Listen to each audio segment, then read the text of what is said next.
안녕하세요. 훈민정음을 활용한 영어 발음 표기의 고재윤입니다. 네이버 라인, 일본에 진출한 문자 전송의 기업이죠. 이 기업이 요즘 시끄럽습니다.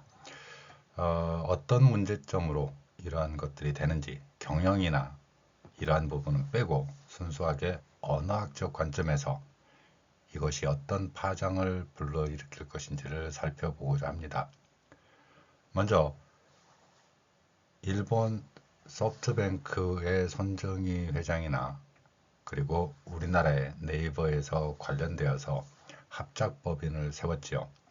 이 과정에서 추구하는 이익이 바로 글로벌 포털 플랫폼까지 나아가서 경제적 이득을 취하겠다는 원리인 것으로 보입니다.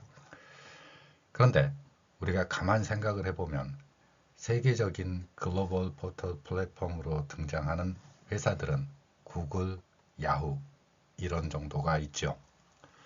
또한 우리나라에서는 네이버와 다음 이 두 개 회사가 주로 포털 강자로 불리고 있습니다.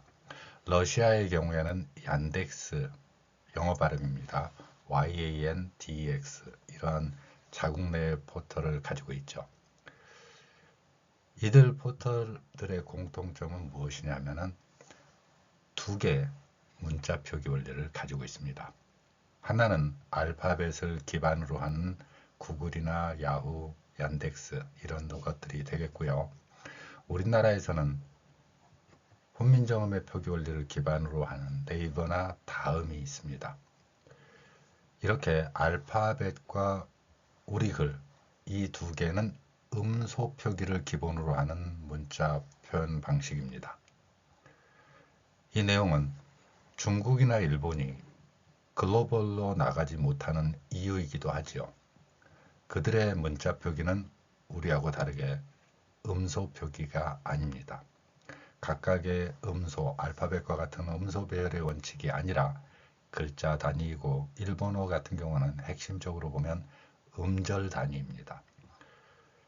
이러한 문자 표기는 자국 내에서만 통용되는 방식으로 보통 등장하지요. 네이버 라인이 어떻게 해서 일본에서 성공했는가 언어학적으로 보면 글자 메시지의 힘이라는 것입니다. 우리가 전 세계에서 사용되는 틱톡이라든가 아니면 네이버 라인 그리고 우리나라의 카톡 같은 이러한 문자 표기는 기본적으로 글자 메시지라는 것입니다. 글자 메시지를 전달할 때 디지털 문자화가 가능한 두 개의 전 세계에서 가장 강력한 두 개의 글자 표기 원리가 있습니다. 훈민정음과 알파벳이죠. 훈민정음과 알파벳은 공통적으로 디지털 시대, 즉 인터넷 환경에서 최적화된 문자 표기 원리입니다. 이들 문자 표기는 기본적으로 음소 입력이 가능하다는 것입니다.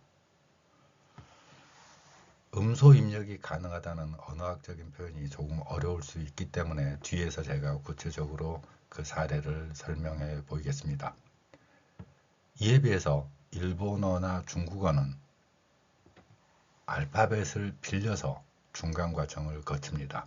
중국어에서는 한어 병음 혹은 알파벳 한어 병음 대신에 한자를 약간 줄여서 부호처럼 만든 주음부호라는 이런 명칭으로 표기하고 있죠.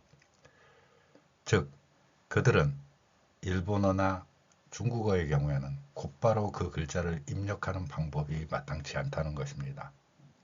왜냐하면 음소로 나눌 수 없는 문자 체계이기 때문에 그렇습니다.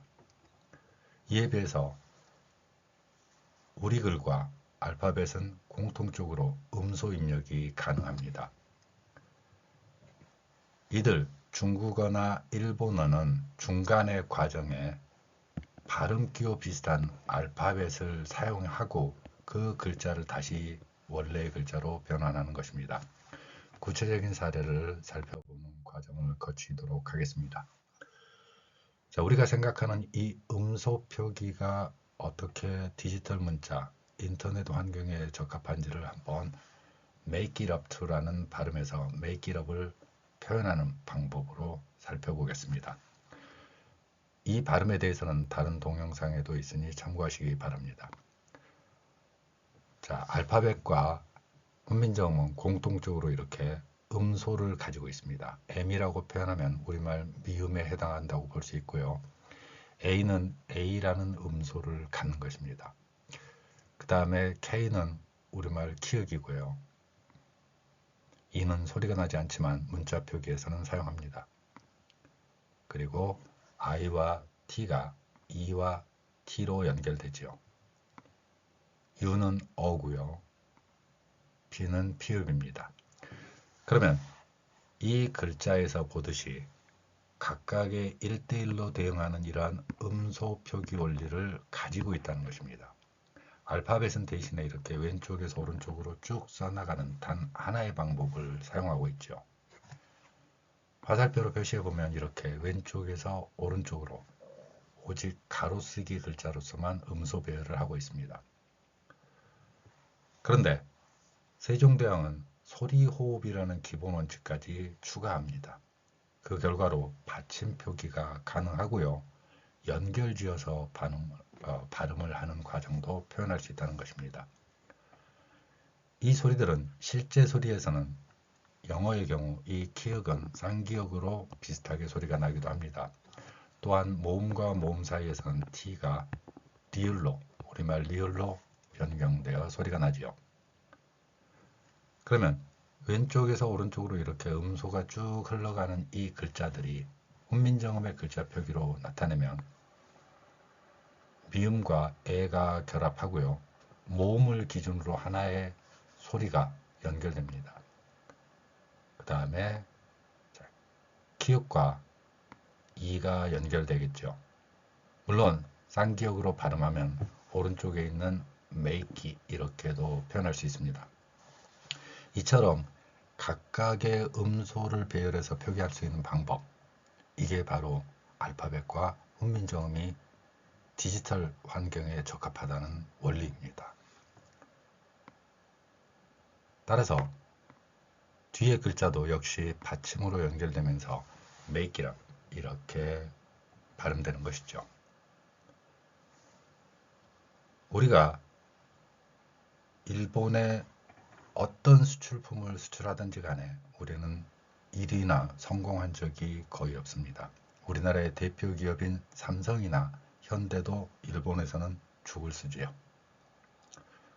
이렇게 성공할 수 없는 이유는 일본인들 특유의 한국인에 대한 어떤 우월의식이나 또 다른 이념적인 원리가 있습니다. 그런데 가장 큰 성공을 한 것이 바로 이 네이버 라인입니다. 그것이 가능했던 이유가 바로 이러한 문자 표기의 힘, 문자 메시지잖아요. 글자 메시지이기 때문에 글자로 전달되는 힘을 우리 한국인들은 가지고 있었고 그 문자 표기의 기술적 우위가 일본에서 먹혔던 것입니다. 자, 그러면 우리는 make it up이라고 발음할 수도 있고 이러한 글자 표기를 그대로 읽어낼 수 있는 힘이 있습니다. 이 힘이 있기 때문에 일본에서 라인이 성공할 수 있었던 근거가 되는 것이죠. 물론 언어학적인 관점에서만 제가 이야기하는 것입니다. 그 외에 마케팅이라든가 기술적인 통신의 접속 이런 부분도 충분히 필요했던 것은 사실입니다. 그렇지만 본질, 문자 메시지 전달이라는 이 문자, 글자, 이 가치에 집중을 해보면 한국인들이 가진 문자 표기 원칙을 일본인들에게 그대로 전수할 수 있었다는 것입니다. 그럼에도 불구하고 우리는 일제 강점기를 거치면서 일본어 방식의 표기 원리를 잠깐 경험하게 됩니다. 그리고 이 발음은 현재에도 사용되는 경우가 있죠. 일본인들이 우리의 한글을 훼손하는 그 과정이었고 이제는 역으로 우리의 문자 표기 원리를 일본인들에게 그대로 전수할 수 있었다는 점에서 정말로 응원을 보내고 싶은 역사적인 변환점이기도 했죠. 그러면 중국어와 일본어가 문자로서 메시지 전달할 때 어떤 입력 과정을 거치는지 한번 살펴보겠습니다. 중국어나 일본어로서 전 세계의 문자, 즉 글로벌 포털이 되기 어려운 핵심적인 원리가 여기에 있습니다. 그들의 글자 입력 방법은 다음과 같은 과정을 거칩니다. 제 이름인 고자를 한번 쳐본다면 중국어 발음으로 가오가 됩니다. 그러면 가오라는 발음을 하기 위해서 제가 알파벳으로 그 발음을 입력을 합니다. 그러면 무려 네이버에서 제가 해본 바로는 74,889개의 단어가 뜹니다. 그 중에서 제가 표현하고자 했던 이 글자, 높을 고자를 선택을 하는 것이죠. 고라는 발음, 즉 가오라는 발음에 해당하는 74,889개에 해당하는 이 단어로 표현되는 그 중에서 또 하나를 선택해야 하는 이 과정, 즉 이 말을 표현하기 위해서 우리는 그대로 기역과 오를 쓰면 되지만 중국어 입력 방식에서는 이 과정을 거쳐야 됩니다. 물론 우리가 보기에는 굉장히 어색한 과정을 거치지만 또 그렇게 살아온 사람들에게는 그냥 그런가 보다 하고 받아들일 수 있는 그런 특성을 갖습니다. 더구나 한자어는 뜻글자이기 때문에 소리 글자가 아니고 뜻글자이기 때문에 그 뜻의 한자를 찾는다면 좀 더 시간이 단축되는 효과가 있죠. 이러한 입력 방법을 우리가 주음부호를 썼느냐 한어병음이냐 이렇게 표현하는 것입니다. 중국어 글자 입력을 위해서 이렇게 한다는 것이죠.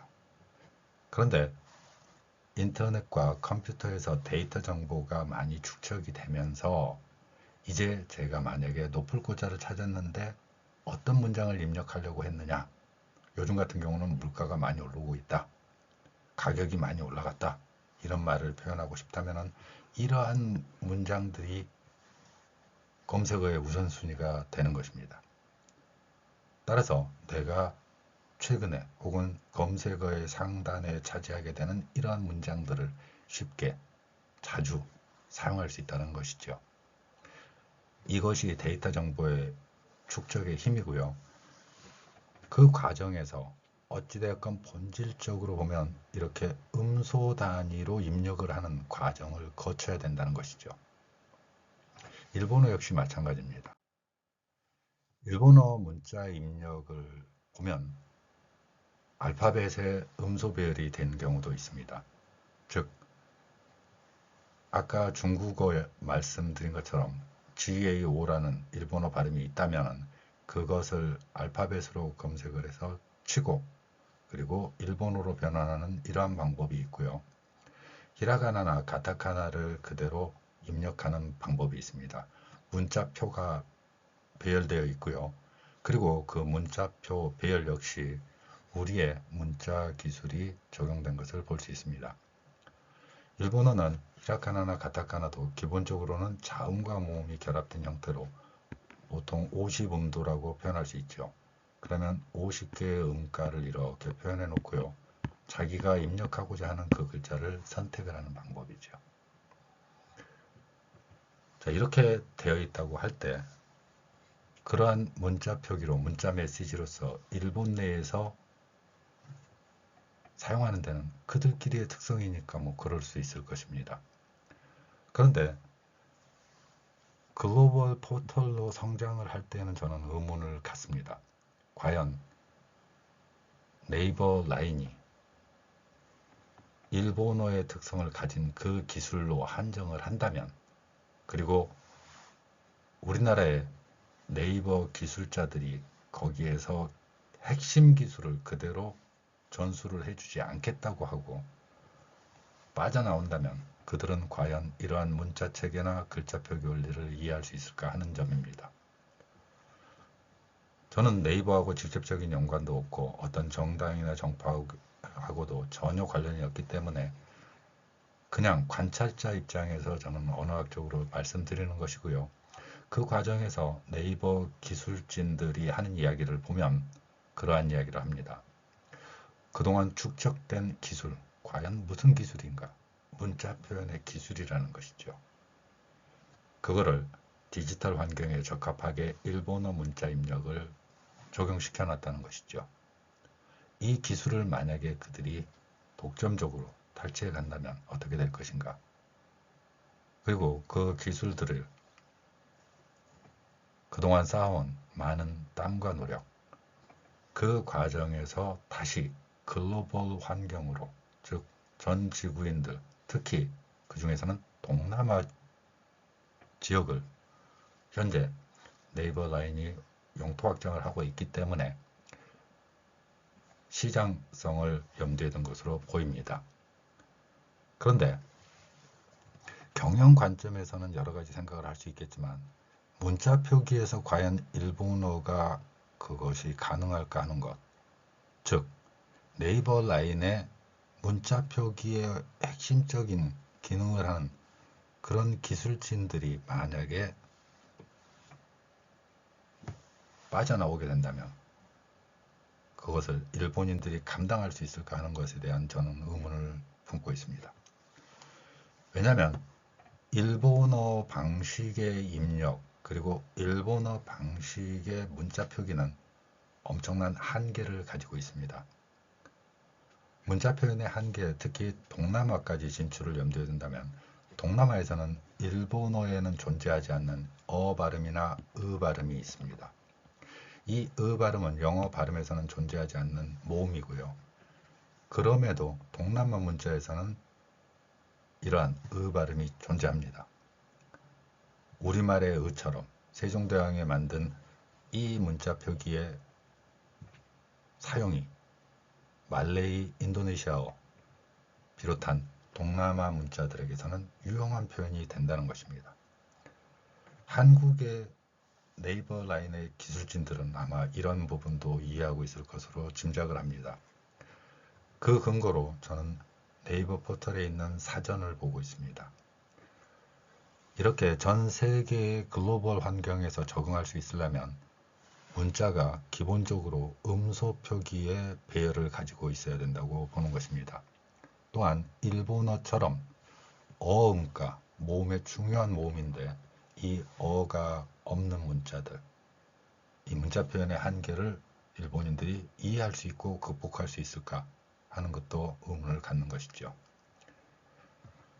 그렇게 된다면 단언컨대 일본인 중심의 기술로서 문자 메시지를 전달받게 한다면 분명히 디테일한 부분, 아주 미세한 부분에서는 엄청난 차이를 가져오게 될 것입니다.